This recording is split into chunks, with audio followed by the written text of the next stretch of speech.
ሰላም ጤና ይስጥልኝ ውድ የ247 ዜና ተከታታዮቻችን፣ የሰዓቱ ዜና ይዤ ቀርቤያለሁ። እስከ ፍጻሜው አብራችሁን ቆዩ። የምንለቃቸው መረጃዎች እንዲደርሳችሁ ላይክ፣ ሼር እና ሰብስክራይብ ማድረጋችሁ እንዳትረሱ በማለት ወደ ዜናው አለፍኩ። በመካከለኛው ምስራቅ የተቀሰቀሰው ጦርነት በኢትዮጵያ አየር መንገድ ላይ ከፍተኛ የኢኮኖሚ ጫና እያሳደረ ይገኛል። አሜሪካና እስራኤል በኢራን ላይ የከፈቱትን ጥቃት ተከትሎ አየር መንገዱ ወደ 10 መዳረሻዎች የሚያደርጋቸውን በረራዎች ለመሰረዝ መገደዱን ለቢቢሲ አስታውቋል። የአየር መንገዱ የንግድ ዋና ስራ አስፈጻሚ አቶ ለማ ያዴቻ እንደገለጹት ይህ ቀውስ አየር መንገዱ በሳምንት እስከ $137 ሚሊዮን የሚገመት ገቢ ሊያሳጣው ይችላል። ጦርነቱ 6ኛ ቀኑን በያዘበት በዚህ ወቅት የበረራ መስመሮች መዘጋትና የደህንነት ስጋቶች በአፍሪካ ግዙፍ በሆነው አየር መንገድ የሥራ እንቅስቃሴ ላይ ትልቅ እንቅፋት እንደሆነ ይገኛል። በአዲስ አበባ በሐሰተኛ የትምህርት ማስረጃ ዝግጅት የተጠረጠሩ ግለሰቦች በቁጥጥር ስር ዋሉ። በአዲስ አበባ ከተማ የ10ኛ ክፍል ሐሰተኛ የትምህርት ማስረጃዎችን በ2000 ብር ሲያዘጋጁና ሲሸጡ ነበር የተባሉ ግለሰቦች በፖሊስ ቁጥጥር ስር መዋላቸው ተገለጸ። የንፋስ ስልክ ላፍቶ ክፍለ ከተማ ፖሊስ መምሪያ እንደገለጸው ግለሰቦቹ በቁጥጥር ስር የዋሉት በወረዳ 11 ስንዝሮ ትምህርት ቤት አካባቢ በተደረገ ክትትል ነው። ፖሊስ መጀመሪያ አንዱን ደላላ ከሐሰተኛ ሰነድ ጋር በቁጥጥር ስር ከዋለ በኋላ ባደረገው የቤት ፍተሻ ዋናውን አዘጋጅና 2 ግብረ አበሮቹን በቁጥጥር ስር አውያለው ብሏል። 3 ላፕቶፖች፣ ፕሪንተር እና 6 ሃርድ ዲስኮች የቴክኖሎጂ ውጤቶችን፣ 15 የተለያዩ ተቋማት ቲተሮች፣ 19 ክብ ማህተሞች እና 25 ሐሰተኛ የትምህርት ማስረጃዎች፣ የልደት ሰርተፊኬቶች፣ የቀበሌ መታወቂያዎችና 1300 ሐሰተኛ ብር መያዛቸውን የአዲስ አበባ ፖሊስ አስታውቋል። በሐዋሳ የገዛ ወንድና ሴት ልጆቹን ሲደፍር የነበረው አባት በዕድሜ ልክ እስራት ተቀጣ። በሐዋሳ ከተማ በቱላ ክፍለ ከተማ ነዋሪ የሆነው ተከሳሽ ተካልኝ ሻንካ በ2 ልጆቹ ላይ ለዓመታት ለፈጸመው ተደጋጋሚ ያስገድዶ መድፈር ወንጀል በጽኑ እስራት እንዲቀጣ ተወሰነ። ተከሳሹ የ19 ዓመት ሴት ልጁን ከ2014 እስከ 2018 ዓ.ም እንዲሁም የ13 ዓመት ወንድ ልጁን በተደጋጋሚ ሲደፍር እንደቆየ በምርመራ ተረጋግጧል። የሐዋሳ ከተማ ፖሊስ መምሪያ አዛዥ ረዳት ኮሚሽነር ግርማ ማቴዎስ እንደገለጹት ተከሳሹ እናታቸው በሌለችበት እኔ ነኝ የማጥባችሁ በማለት ነውረኛ ድርጊቱን ሲፈጽም ቆይቷል። ጥቆማው ታህሳስ 8 ቀን 2018 ዓ.ም የደረሰው የአንድ ማዕከል ምርመራ ክፍል ድርጊቱን በሕክምና ማስረጃ ሙሉ በሙሉ አረጋግጧል። የሐዋሳ ከተማ መጀመሪያ ደረጃ ፍርድ ቤት የካቲት 27 ቀን 2018 ዓ.ም በዋለው ችሎት ድርጊቱ በልጆቹ ላይ ያሳደረውን ከባድ የአእምሮና የስነ ልቦና ጠባሳ ከግምት ውስጥ በማስገባት ተከሳሹ በዕድሜ ልክ ጽኑ እስራት እንዲቀጣ ወስኖበታል። ዓለም አቀፉ የሰብአዊ መብት ድርጅት አምነስቲ ኢንተርናሽናል የኦሮሞ ነጻነት ሰራዊት ሴቶችን በጅምላ በመድፈርና የማሰቃየት ወንጀሎች ጨምሮ በበርካታ የሰብአዊ መብት ጥሰቶች ከሰሰ። ሰብአዊ ተቋሙ የኢትዮጵያ መንግስት ባለስልጣን በኦሮሞ ነጻነት ሰራዊት ተዋጊዎች የፈጸሙት ጾታዊ ጥቃት ከፍርድ ውጭ ግድያና የማሰቃየት ወንጀል ምርመራ ሊደረግባቸው ይገባልም ብሏል።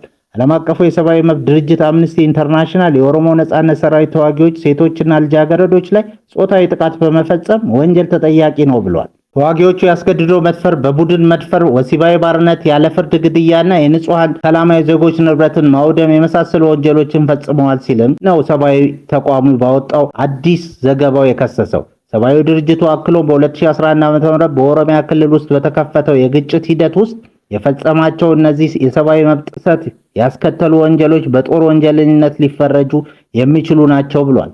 እንደ ሰብአዊ ድርጅቱ መግለጫ ጥናቱ በተካሄደው በ4 ዓመታት ውስጥ በተለይም በኦሮሚያ ክልል ቀሌም ወረዳ ዞን ሳዬ እና እንፍሎ ወረዳዎች በኦሮሞ ነጻነት ሰራዊት ተዋጊዎች የቡድን አስገድዶ መድፈር፣ የወሲብ ባርነትና በጅምላ መፈናቀልን የመሳሰሉ የሰብአዊ መብት ጥሰቶች ለተጋፈጡ ሴቶችና ልጃገረዶች የደረሰላቸው አካል አልነበረም።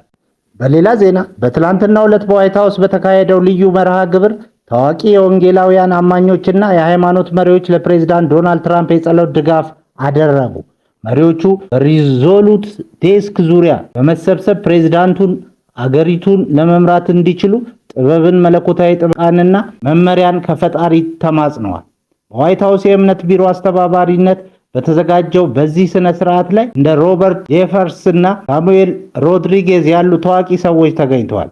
መሪዎቹ እጃቸውን በፕሬዝዳንቱ ላይ ጭነው ሲጸልዩ የሚያሳይ ምስሎች በማህበራዊ ሚዲያ ላይ በስፋት የተሰራጩ ሲሆን ይህም አስተዳደሩ የሃይማኖት ማህበረሰቦች ጋር ያለውን ጠንካራ ትስስር የሚያሳይ መሆኑ ተገልጿል። ኢራን በኩዌት የሚገኘውን የአሜሪካ የጦር ሰፈር በሚሳኤል ደበደበች። በመካከለኛው ምስራቅ እየተባባሰ የመጣውን ውጥረት ተከትሎ ኢራን በኩዌት በሚገኘውና ለዩናይትድ ስቴትስ አየር ኃይል ኦፕሬሽን ቁልፍ በሆነው አሊ አልሳሌም የጦር ሰፈር ላይ ከፍተኛ የሚሳኤል ጥቃት ሰነዘረች። እንደ ዘገባዎች ከሆነ በጥቃቱ ሳቢያ 6 የአሜሪካ ወታደሮች መገደላቸው የተረጋገጠ ሲሆን በጦር ሰፈሩ አቅራቢያ ከፍተኛ ጥቁር ጭስ መታየቱን የዓይን እማኞች ገልጸዋል። የኢራን ወታደራዊ ምንጮች ጥቃቱን የፈጸሙት ከየብስና ከባህር የተተኮሱ 15 ክሩዝ ሚሳኤሎችን በመጠቀም መሆኑን ገልጸው እርምጃውም የኢራን ከፍተኛ መሪ በአሜሪካና እስራኤል ጥምር ጥቃት መገደላቸውን ተከትሎ የተወሰደ የአጸፋ እርምጃ መሆኑን አረጋግጠዋል። ጥቃቱን ተከትሎ በኩዌት የሚገኘው የአሜሪካ ኤምባሲ ለዜጎቹ አስቸኳይ ማስጠንቀቂያ አውጥቷል። 103 ሕፃናትን የደፈረው ሐኪም በ14 የዕድሜ ልክ እስራት ተቀጣ። በአሜሪካ ዴላዋር ግዛት ቤቢስ በተሰኘ የሕፃናት ክሊኒክ ውስጥ ለዓመታት ዘግናኝ ጥቃት ሲፈጽም የነበረው ሐኪም ኤርል ብራድሌ በ14 የዕድሜ ልክ እስራት ተቀጣ። ግለሰቡ በፈረንጆቹ ከ1998 እስከ 2009 ባሉት ዓመታት ውስጥ ጥቂት ወራት ዕድሜ ያላቸውን ጨምሮ በ103 ሕፃናት ላይ ተደጋጋሚ ያስገድዶ መድፈርና የወሲብ ጥቃት መፈጸሙ ተረጋግጧል። ወላጆች በክሊኒክ የጥበቃ ክፍል ውስጥ ባሉበት ወቅት ብራድሌ በምርመራ ክፍል ውስጥ ድርጊቱን በቪዲዮ ይቀዳ እንደነበር የክስ መዝገቡ ያሳያል። በቁጥጥር ስር በዋለበት ወቅት ከመኖሪያውና ከስራ ቦታው ከ13 ሰዓታት በላይ የሚረዝሙ የጥቃት ምስሎችና በሺዎች የሚቆጠሩ የህመምተኞች መዝገቦች ተገኝተዋል። ይህ ግለሰብ በአሁኑ ወቅት በኮነቲከት እስር ቤት ቅጣቱን እየፈጸመ ይገኛል። የዓለማችን እጅግ ጨካኝ ከሚባሉት የወንጀል ቡድኖች አንዱ የሆነው የጃሊስኮ መሪ ኤልሜንቾ በወታደራዊ ዘመቻ መገደሉን ተከትሎ ቡድኑን ለመምራት 5 ግለሰቦች ፉክክር ላይ መሆናቸው ተነገረ። ከዚህም መካከል የሟቹ የእንጀራ ልጅ ሁዋን ካርሎስ ቫለንሲያ በዋናነት ይጠቀሳል። እርሱ የቡድኑን ልዩ ገዳይ ኃይል የሚመራ ሲሆን አሜሪካ ለጠቋሚ $5 ሚሊዮን መድባለች። በሌላ በኩል ሁጎ ጎንዛሌዝ በቤተሰቡ ድጋፍ ያለውና በሰሜን አሜሪካ የዕፅ ዝውውር ላይ ቁልፍ ሰው ነው።